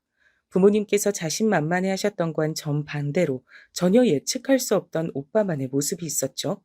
아버지께서 힘겹게 암과의 사투를 벌여내시고 퇴원을 하신 뒤 얼마 지나지 않아 엄청난 소식이 있었습니다. 오빠가 한 학년 위의 여학생과 사고를 친 것이었죠. 건희의 모친께서 저희 집에 쳐들어오시는 바람에 알게 됐습니다. 고3 수험생을 망쳐놨으니 이걸 어떻게 책임질 거냐고 하시면서 난리를 치셨죠. 당황하신 엄마께서 절대 그럴 리가 없다고 하시자 그분이 열받아서 엄마를 한 대 치시려 그랬습니다. 제가 달려가서 막았고요. 친정 아버지께선 상황을 보시고 놀라 현기증을 일으키셨어요. 저희 아버지 한강 끝내시고 집에 오신 지 얼마 안 됐어요. 스트레스 받으시면 안 된단 말이에요. 그러자 그분이 화들짝 놀라시며 환자를 괴롭힐 생각은 없었다고 하시더니 허겁지겁 떠나셨는데 어떻게 책임질 건지 준비해서 먼저 연락달라는 말씀을 마지막으로 남기셨습니다. 그때가 주말 오전이었고 오빠는 공부하러 독서실에 가 있었죠. 연정아, 너 얼른 독서실 가서 네 오빠 데리고 와라. 독서실에 없으면요? 거짓말을 한 걸 수도 있어요. 독서실 새로 끊은 지 일주일밖에 안 됐는데 어떻게 거짓말이겠어. 잘 다니고 있겠지. 빨리 가서 데리고 와. 집에 큰일 났다 그래. 하지만 제가 옆 동네 독서실까지 가봤지만 오빠는 없었어요. 거기 사장님께 여쭤봤는데 오빠는 애초에 거기 등록도 안 했다 그랬습니다. 등록 명단에 이름도 없었어요. 전 집에 와서 사실을 고했고 아버지보다 엄마께서 먼저 쓰러지셨습니다. 눈앞이 핑 돈다고 하시며 자리에 드러누셨어요. 초상집을 만들어 놓고서 오빠는 늦은 밤에나 들어왔고요. 아버지께서 눈물의 귓방맹이를 날리셨고 부엌 가위로 오빠의 머리칼을 자르셨습니다. 아버지, 듬성듬성 자르신 건 너무하잖아요. 이렇게 못생긴 목을 어떻게 밖을 다니란 거예요? 지나치세요, 정말. 나 아버지 아들 안 해요. 친정 아빠께선 울분을 토하시며 잘못보다 한참 부족한 벌을 내리셨건만 친정 오빤 적반하장으로 나왔습니다. 부모님께선 우리 장남에게 악기가 들렸다고 하셨어요. 두 분 다 가슴을 치며 우셨습니다. 부모님 말 맞다나. 진짜 악귀가 들린 걸지도 몰라. 사람이 왜 저렇게 됐담? 내 오빠지만 진짜 사고치는 수준이 이젠 징그러울 정도야. 임신했던 그 고3 언니랑은 이제 어떻게 되는 걸까? 저도 미칠 지경이었죠. 상대 측에선 1,000만 원을 달라고 했습니다. 아버지께서 암에 걸리신 후로 일도 못 나가신 지 오래였고 병원비로 돈도 엄청나게 나갔는데 이제는 현금 1,000만 원을 내놔야 하는 상황이었어요. 저희 남매는 아직 학생이어서 사회인 되려면 한참이었는데 말이죠. 정신이 아득해지더군요. 일단은 500만 원부터 건넸습니다. 잔금은 그 언니가 수술을 받든 자퇴를 하든 하여간 뭔가 최종 결정이 나면 건네기로 했어요. 근데 여기서 대박 사건이 터졌습니다. 그 언니가 오빠의 여자친구가 아니었던 거예요. 여자친구는 근처 학교의 동갑내기였어요. 그리고 오빠가 이런 일이 벌어졌다고 실토를 하자 그 여자친구가 열받아서 고3 언니를 찾아갔던 겁니다. 야, 늙다리, 네가 내 남자친구 꼬셨냐? 뭐? 늙다리? 나랑 1살 차이면서 나보고 늙다리라니? 말하는 싸가지가 장난 없네. 너 어디 한번 늙다리한테 죽어볼래? 이 내용은 그 여자친구가 오빠한테 무용담으로 알려준 거였고요. 현장에선 무지막지한 육탄전이 벌어졌다고 합니다. 서로 막상막하였다네요. 문제가 있다면 한쪽은 임신한 상태였던 거죠. 그런 상태에서 날뛰었으니 타격을 입었던 겁니다. 고3 언니는 이튿날 극심한 복통으로 응급실에 실려갔고 유산 판정을 받았습니다. 세상에, 이럴 수가. 난 행운의 사나이가 아닐까? 이야, 500만 원 굳었다. 아버지, 그럼 대신 500만 원 나 주시면 안 될깝시오? 친정오빠가 그렇게 말했을 때 아버지께선 바리깡을 드셨어요. 그리고 오빠를 대머리로 만드셨습니다. 대머리가 된 오빠 장본인보다 엄마께서 더 상심이 크셨어요. 잘난 아들이 듬성듬성 머리를 하고 다녔던 것도 속상해 죽겠는데 이젠 대머리가 웬 말이냐고 하시면서 알아누우셨습니다. 전 그런 엄마의 기분을 살피면서 아버지의 비위를 살살 맞추면서 오빠를 감시해 가면서 아주 힘든 나날을 보내야 했죠. 그러는 동안에 집안일은 제가 다 했는데 어느 순간부터 이게 너무 당연해졌더라고요. 전 아직 중학생이었는데 온 식구의 끼니를 제가 챙기고 있었어요. 자리가 사람을 만든다는 표현은 안 좋은 의미로도 쓰일 수 있더라고요. 전 어느새 모든 걸 다 도맡아서 하는 희생하며 사는 자식이 되어 있었습니다. 사고만 치는 오빠를 두고도 부모님께선 앞귀 들린 것만 사라지면 괜찮아질 거다 이런 소리나 하고 계셨고요. 자꾸만 기대를 못 버리셨죠. 똘망똘망하게 귀여웠던 오빠의 어린 시절만 자꾸만 추억하셨습니다. 그런 부모님을 계속해서 배반한 오빠가 정녕 대단한 인물입니다. 대머리가 된 오빤 고3 수험 생활을 어거지로 책상 앞에 버티며 보냈지만 간신히 그나마 이름난 전문대에 합격을 하자마자 또 고삐가 풀려버렸어요. 아르바이트 한 개도 안 하는 주제에 오만 술자리를 다 나갔고요. 여자친구를 한 번에 2명씩 사귀었습니다. 성적은 개판이었죠. 결국 아버지께서 또 오빠의 머리를 밀어버리셨어요. 술에 떡이 돼서 자고 있던 오빤 일어나서 대머리가 된 자신을 보며 절규했고 얼마 후 입대를 했습니다. 군대만 다녀오면 사람 돼 있을 거야. 군대에서 악기가 퇴치되겠지? 그럼 네 오빠도 아버지하고 이제 화해하고 잘 지내지 않겠니? 우리 집안 장남 노릇을 든든히 해줄 거야. 저는 고3 수험생이었는데 절 붙잡고 엄마께선 자꾸만 오빠에 대한 각종 하소연, 근심, 걱정, 기대 같은 것들을 늘어놓으셨어요. 제가 수험 공부는 잘하고 있는지, 건강은 어떤지, 그런 건 하나도 안 궁금하신 거냐고 엄마께 따지고 싶었습니다. 제가 비록 오빠처럼 괜찮은 얼굴로 태어나진 못했어도 어릴 때까지만 해도 예쁨도 꽤 받고 애교 많고 활달한 성격을 자랑하던 아이였는데 도대체 어느새 이렇게 한껏 주눅이 든 아이가 돼버린 건지 스스로도 의문이었고 씁쓸했습니다. 친정 부모님을 걱정시키고 힘들게 하고 싶지 않다는 제 생각이 그렇게나 잘못된 것이었는지 저도 그냥 오빠처럼 열심히 사고나 쳤어야 관심과 애정을 받을 수 있었던 것인지 그게 궁금할 지경이었죠. 심지어 제 수능 전날에도 친정 부모님께선 이제 본격적인 추위가 시작되는데 오빠가 군 생활을 잘 하고 있을지 걱정이라고 하셨습니다. 내일 저 수능 보는 날이라 지금 이렇게 갈비 먹는 거 아니에요? 모처럼 이런 자리면 오빠 얘기 좀 안 했으면 좋겠어요. 오빠만 주인공이고 전 뭐 평생 들러리예요? 연정아, 절대 그런 건 아니고 넌 늘 알아서 잘하는 똑똑한 딸이잖아. 그래서 그런 것뿐이야. 절대 오해하지 마.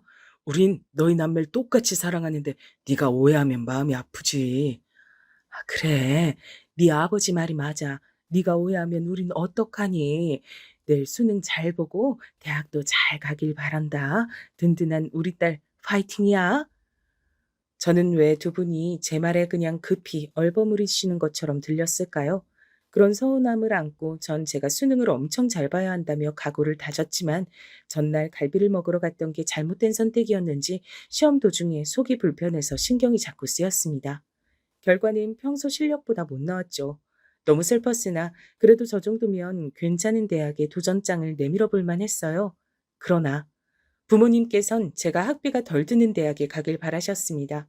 집안 사정이 제 생각보다 많이 안 좋은 모양이었어요. 제가 염려할까봐 그간 돈 얘기를 안 했다고 하시더군요. 돈 걱정 없이 살았던 과거만 제가 너무 떠올리고 있었나 보더라고요. 어느새 저희 집은 형편을 걱정해야 하는 처지가 돼 있었습니다. 저는 결국 눈을 낮춰서 장학금을 받을 수 있는 대학을 선택했어요. 그래도 내 덕분에 부모님이 얼굴에 주름 하나 덜 생긴다고 여기면 나쁘진 않아. 서운한 마음은 뒤로 하고 저는 저희 가족 모두를 위한 길을 선택하며 나아가는 게 맞다고 생각했습니다. 하지만 제가 열심히 노력하면 뭘 하나요? 오빠가 다 망쳐놓는데 말이죠. 군대에서 악기가 퇴치되긴커녕 새로운 악기가 들려서 사위에 나왔습니다. 군대에서 친해진 인물들이 각자 사업병과 음악병에 걸린 작자들이었던 겁니다. 오빤 웬 외국 음악에 심취해서 그런 걸 만들겠다고 했어요. 음악을 만들며 자기 사업을 하는 게 목표라고 했습니다.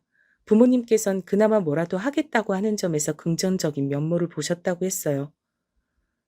저 대목에서 대체 어느 부분이 긍정적인 거지? 다들 이상해. 이러다 오빠가 완전히 패가망신하는 건 아닐까? 난 그 생각이 먼저 드네. 전문대 졸업장을 맞았다고 일단 직장 생활부터 하고 그러고 나서 사업에 도전해보라는 게 부모님의 지극히 현실적인 제안이었습니다. 그러나 오빠는 대뜸 대출부터 받았습니다. 야, 이건 너만 알고 있어라. 내가 수제사탕 사업을 이제 시작할 거거든. 사업? 수제사탕? 오빠 진짜 돌았어? 집안 살림 다 거덜내고 싶어서 환장한 거야? 아이, 우리 집 돈으로 하는 거 아니거든. 은행 돈으로 하는 거야. 그니까 우리 집엔 타격 없어. 야, 잔말 말고 네 친구 중에 어디 좀 여성스럽고 귀여운 감각을 가진 능력자 없냐?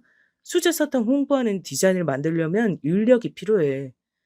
그런 인력은 전문가를 고용해야지. 오빤 발상 자체가 이상해. 그리고 은행동이면 그건 안 갚아도 되는 거야? 아니잖아. 제발 정신 좀 차려. 그러다 진짜 망한다고. 야, 너 내가 안 망하기만 해봐. 그땐 네 코를 납작하게 만들어줄게. 넌 하여간에 오빠에 대한 예의가 없어. 하지만 코가 납작해진 건 오빠 쪽이었죠. 사업 시작하고 10개월 만에 폐업했어요. 대출받은 금액 이상으로 빚이 생겨 있었고요. 몰래 대출받아서 사업 시작했다는 사실 자체도 놀라운데 쫄딱 망하다니 충격받으신 아버지께선 결국 암이 재발되고 말았습니다. 진짜 미칠 것 같았어요. 오빠란 존재가 저희 집을 다 갉아먹고 있었습니다. 눈물로 밤을 지새우면서도 엄마께선 여전히 우리 장남이 정신만 차리면 다 잘 될 거다 이러고 계셨고요. 전 대학 졸업하자마자 바로 취업부터 했고요. 물론 대학 생활 도중에도 알바를 쉰 적이 없었습니다. 제가 안 벌고 안 모으면 제 미래는 없을 것 같았거든요. 저는 아직 대학 입학을 앞두고 저희 집에 돈이 없다는 충격적인 사실을 부모님께 들었을 때의 참담함이 가시지 않은 상태였고요. 상황 파악을 냉정하게 마치고 죽기 살기로 돈을 번 거죠. 오빤 그런 주제에 반반한 생김새 하나 무기 삼아 여자친구들을 계속 만들며 놀러 다녔습니다. 부모님께선 지난 날을 슬슬 후회하기 시작하셨고요. 돈 벌고 모으고 부모님께 돈 보태고 이런 과정만 반복하며 숨이 막힐 지경이었던 전 제 고단함을 나눠 가지길 자청하는 남자를 만났고 불이 붙어서 결혼에 골인해 버렸습니다. 그 남잔 사실 오빠의 고등학교 동창이었어요. 오빠가 처음에 놀러 다니는 재미에 눈에 뜰 때 함께 무리를 지었던 사람이기도 했죠. 하지만 뒤늦게 정신을 차려서 공부에 매진한 결과 괜찮은 대학을 갔고 그 이후 쭉 성실하게 살아온 인물이었습니다. 오빠의 끝없는 사고뭉치 행각을 안타까워하기도 했고요. 저와 비슷한 감상을 가지고 있었기에 통하는 게 있었던 겁니다. 살짝 덩치가 있었던 그 남자는 마치 곰 같은 인상을 풍겨서 든든하게 느껴졌죠. 부모님께 결혼하겠다고 졸랐고 얼른 저라도 안정된 과정을 꾸려서 사는 모습을 내심 보고 싶으셨던 건지 두 분은 허락해 주셨어요. 제 결혼식에 건강히 참석해야 한다며 아버지께서도 엄청 힘을 내셨고요. 여기까진 모든 게 좋았습니다. 갑작스런 제 결혼 소식에 당황하던 오빠의 넛빠진 얼굴도 아주 통쾌하게 볼만했었고요. 하지만 세상엔 친구 따라 강남 간다는 말이 있지?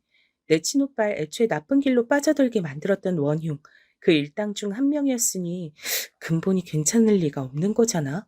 끼리끼리 어울린다는 법칙은 정말 대단하구나. 아담한 빌라의 신혼집에서 서로만 바라보고 의지하며 시작한 결혼 생활. 처음 한 달 정도만 좋았던 것 같네요. 그 남잔 집안일에 손 하나 까딱을 안 했습니다. 본인은 양말 한 짝도 세탁 바구니에 직접 넣어본 적이 없다네요. 그럼 그동안 벗은 양말은 어쩌고 살았냐 했더니 하는 말이 어처구니가 없었습니다. 몰라? 난 그냥 벗어두기만 하면 그 다음은 다 우리 엄마가 알아서 해줬는데.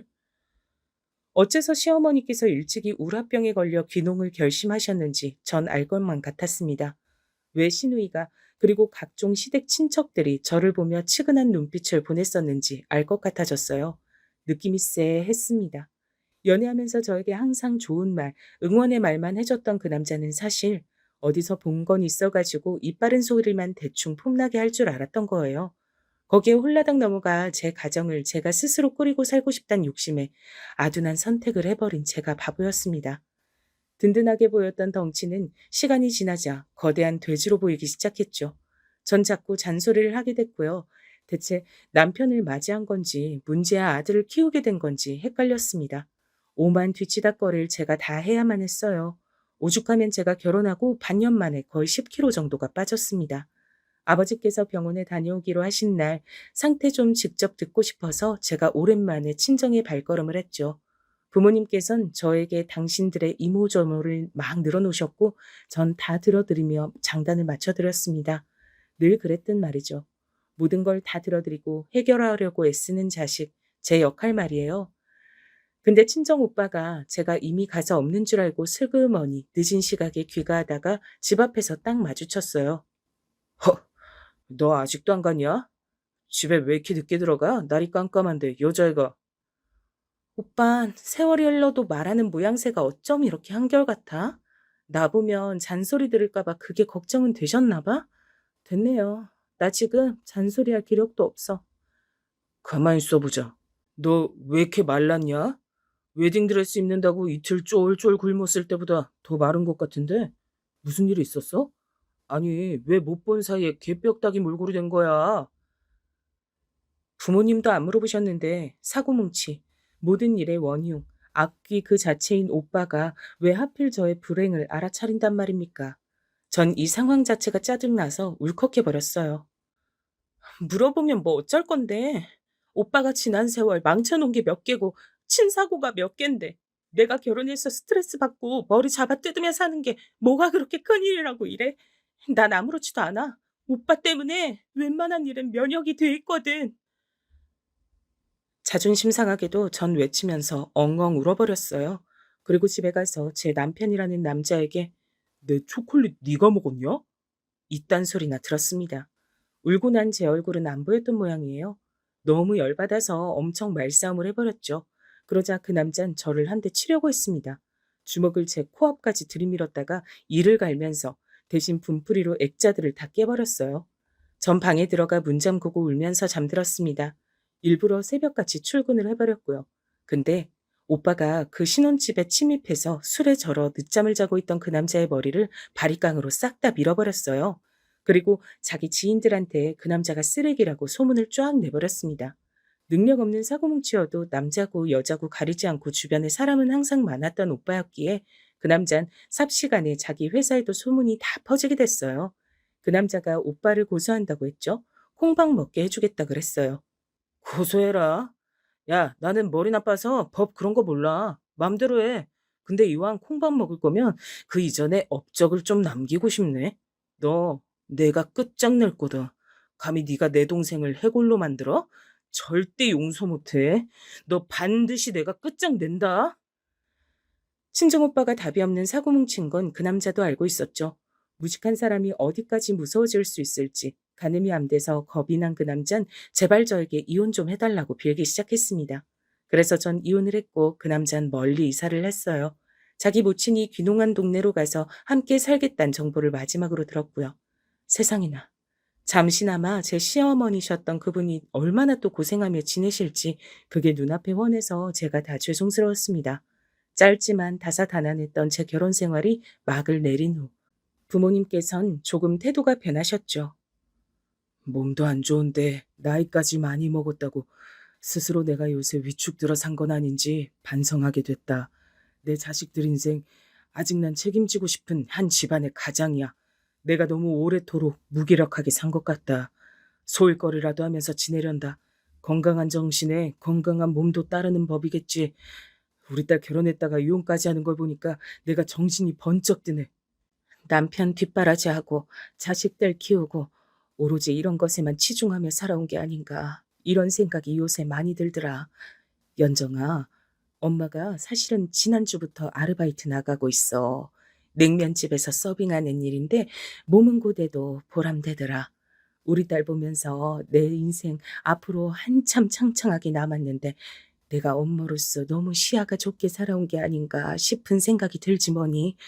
그깟 대학 졸업장이 뭐라고 옛날에 나 잠깐 다녔던 좋은 직장 거기 얽매여 있어서 이런저런 다양한 일자를 기피해온 건 아닌지 내 자신에게 떳떳하지 못했어. 앞으로는 더 번듯한 엄마가 되도록 할게. 우리 딸 항상 고맙고 미안해. 아버지 말씀에도 울컥했는데 엄마께서도 그렇게 말씀해 주시니까 주체할 수 없이 감정이 올라와서 결국 눈물을 찔끔 보이고 말았었죠. 맞아요. 사실 제가 그동안 바란 건 뭐 거창하고 대단한 게 아니었습니다. 우리 가족 아무 걱정 없이 평범하게 즐겁게 살았던 옛날 그때처럼 각자의 자리에서 최선을 다해 열심히 하루를 사는 것, 그것이면 좋겠습니다. 비록 오빠가 아직도 제대로 된 직장 하나 못 잡고 있다는 게 답답했지만 부모님께서 모처럼 두 눈을 빛내시는 것에 저는 즐거워졌어요. 결혼 생활 실패란 것이 저에게 그늘을 들이울 수는 없었습니다. 전보다 더 열심히 직장 생활을 하기 시작했죠. 오빤 간혹 음악을 진지하게 하겠다며 작업실 장만이니 뭐니 하는 헛소리를 해댔지만 부모님께선 이제 아예 그런 헛소리를 상대도 안 해주시기 시작했기 때문에 더 이상 제가 걱정이 되진 않았습니다. 대출을 받아서 또 말아먹든 말든 알아서 실패하고 알아서 회복하라는 것이 부모님의 입장이었습니다. 단호하고 냉담해진 부모님의 태도에 오빤 놀란 모양이었죠. 반대로 전 즐거웠고요. 힘을 내서 살다 보니 또 인연이 찾아왔어요. 다시 결혼을 한다는 게 저에겐 도전이었는데 남편이 무척 마음에 들어서 어쩔 수가 없었네요. 이유가 있었습니다. 우선 남편은 입이 짧았어요. 좋아하는 음식도 딱딱 정해져 있었고요. 그리고 살짝 결벽증이 있어서 정리정돈에 능했습니다. 이런 사람 특성상 성격은 조금 예민한 편이었고요. 탄탄한 직장에 재직 중이었는데 업무 스트레스도 잘 받는 성격이었습니다. 이런 면들만 보자면 여자들이 결혼 상대로 선뜻 선호할 만한 인간상은 아니죠. 그치만 전 이런 면들과 정반대의 면들만 가진 남자와 장렬하게 결혼 생활에 실패한 전적이 있는 사람이었습니다. 남편이 보면 볼수록 마음에 들었고요. 그리고 남편 또한 자기의 예민한 면들을 너무 마음에 들어 해주는 저에게 이끌렸습니다. 남편이 친탁을 했는지 시아버지께서 약간 그런 성격이었어요. 딱 봐도 내향적이셨고요. 눈빛에도 예민한 기질이 담겨 있었습니다. 그런데 놀라운 건 반면에 시어머니께선 말수가 많고 호들갑 떨고 이런저런 구시렁거림을 잘하는 분이었다는 거예요. 듣지 않니 옛날에 중매 결혼을 하신 모양이었습니다. 연애 결혼이었다면 과연 두 분이 결혼까지 가셨을까? 과연? 그 점이 무척 궁금했으나 입 밖에 내는 불상사는 저지르지 않았답니다. 남편의 여동생인 신우이는 외탁을 해서 자기 모친과 결이 비슷했고요. 그래서 남매가 안 친했죠. 남편이 애초에 신우를 상대도 안 해줬다네요. 당연히 제가 결혼 전적이 있다는 건 비밀이었습니다. 남편이 그러자고 했고요. 제가 꼭 숨겨야 하냐고 하니까 괜히 밝혀서 시끄러워지는 게 상상만 해도 피곤해서 자긴 견딜 수가 없다 그랬습니다. 그래서 제가 동의를 했죠. 시아버지께선 아들이 좋다는데 허락해야지 라며 저를 받아들여 주셨으나 시어머니께선 저를 보자마자 눈을 부라리셨어요. 아들 잘 키워서 대학 잘 보내고 직장 잘 얻게 해놨더니 이게 웬 날벼락이람. 우리 아들은 이것보단 훨씬 더 잘난 여자하고 붙여줘야 하는데 너무 그저 그런 여자인데 어떻게 우리 아들하고 짝을 이루게 둘 수가 있어. 이건 말도 안 되지. 전 순간적으로 이것으로 지칭당해서 좀 황당했어요. 근데 왠지 남편이 알아서 해줄 거라는 묘한 믿음이 있었고 그냥 겸손하고 수더분한 척을 하면서 입을 꾹 다물고 연신 고개를 숙이는 것이나 잘했습니다. 남편은 제 기대를 저버리지 않았죠. 단박에 해결을 한 건데요. 이튿날 위경련으로 응급실에 실려감으로써 모친의 반대표를 없애버렸습니다. 시어머니께서 저를 반대하시는 사실에 너무 스트레스를 받은 나머지 급성 위경련이 일어났거든요. 시어머니께선 기겁하셨고 남편은 너무 스트레스가 극심해서 아무것도 못 먹겠다는 말로 쐐기를 받았습니다. 그렇게 저희 부부는 아무 장애물 없이 결혼을 할 수 있었던 겁니다. 이제 역으로 시어머니께서 지친 얼굴을 하신 채 저에게 이런 질문까지 하시게 됐었죠. 우리 아들이 보통 예민한 게 아니라서 감당하기 힘들 텐데 정말 괜찮은 거 맞니? 네, 그럼요. 전 각종 힘든 상황이 보통 면역이 돼 있는 게 아니라서요. 뭐든 꿋꿋하게 잘 견뎌낼 자신 있습니다. 그래. 우리 아들이 왜 너랑 결혼하겠다고 난리 쳤는지 이제야 좀 알 것 같다. 사실 난 내 욕심에 그럴싸한 집안하고 사돈 맺고 싶었어. 근데 자식 마음이라는 게 내 뜻처럼 안 되네. 내가 이걸 받아들여야겠지. 부모 뜻처럼 자식이 안 된다는 거, 저희 집안에 그 강력한 예시가 존재했기 때문에 전 갑자기 시어머니를 향해 깊은 공감대를 형성하게 됐습니다. 첫인상은 결코 쉽지 않고 표독스러운 분으로만 봤는데 자식 문제로 전전긍긍하는 부모란 생각을 하고 나니까 별로 어렵게 여겨지진 않더라고요. 앞으로 시어머니와 잘 지내보고 싶다는 생각도 들었고요. 아, 제가 초반에 제 별명 얘기를 들었었죠? 이제 그 대목이 나올 차례네요. 드라마 중에 한 번 다녀왔습니다. 라는 작품이 있었어요.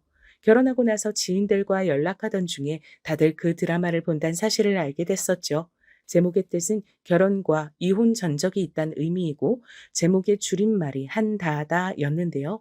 어쩌다 보니 제 별명이 되어버린 거예요. 제 성이 한씨거든요. 그리고 저도 이혼 전적이 있었으니까요.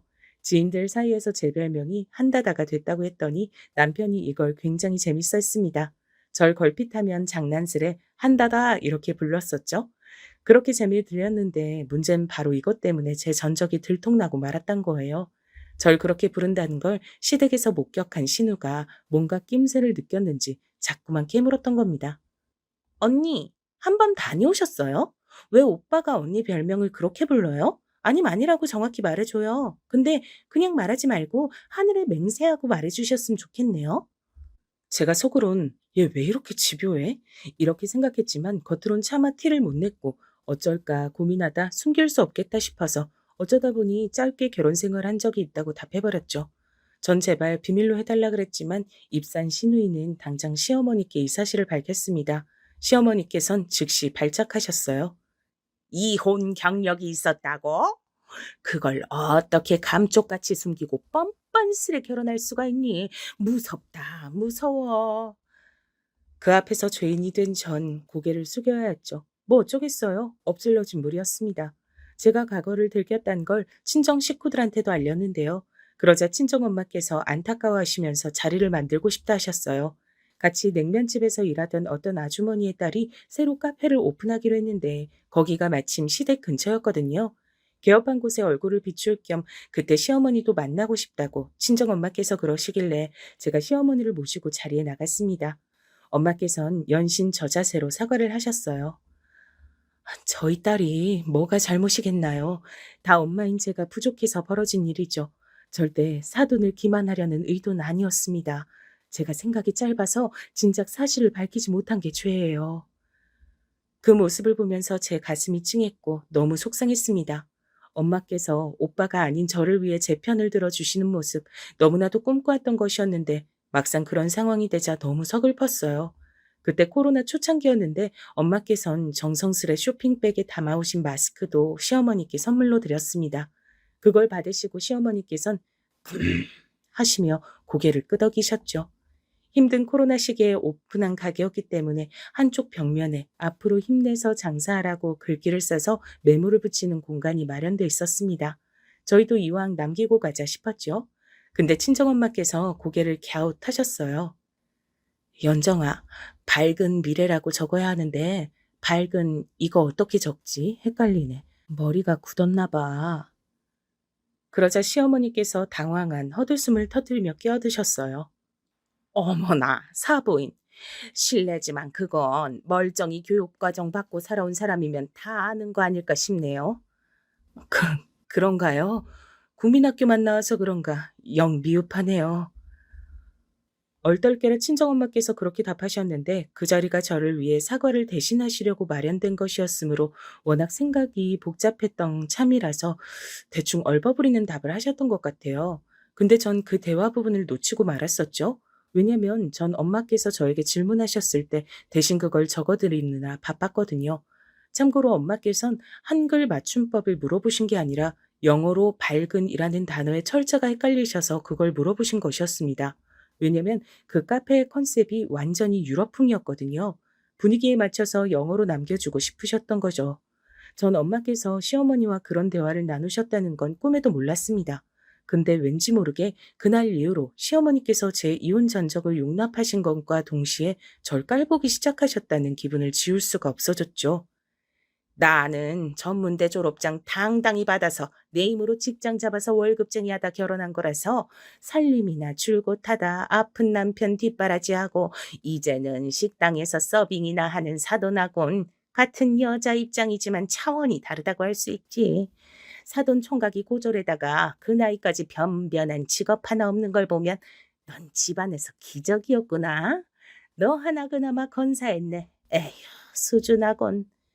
그런 식의 말씀을 하고 또 하고 또 하고 아주 저를 볼 때마다 해대셨죠. 귀에 인이 박힐 것 같았는데 오빠가 사고뭉치로 살아온 건 사실이니까 이건 진짜 입이 10개라고 할 말이 없다 싶어서 그냥 가만히 있었습니다. 그러던 어느 날 엄마께서 일하시던 냉면집에 신메뉴가 나왔는데 엄청 맛있어서 인기라고 저보고 날 잡고 와서 먹으라 그랬어요. 이왕이면 시어머니 모시고 오랬죠.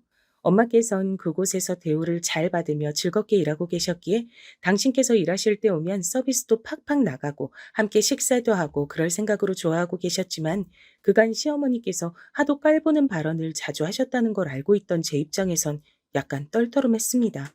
말씀은 드려봐야겠다 싶어서 냉면 같이 드시러 가겠냐 여쭈었더니 냉큼 오케이 하시더라고요. 어쩔 수 없이 날 잡고 가봤죠. 근데 약속한 시간에 오빠도 왔습니다. 왔다 뿐인가요? 먼저 자리를 잡고 앉아서 신메뉴를 처먹고 있었습니다. 시어머니께선 콧방귀를 끼며 앉으셨어요. 아이고야, 한량이라 그런가? 참 복스럽게 먹네.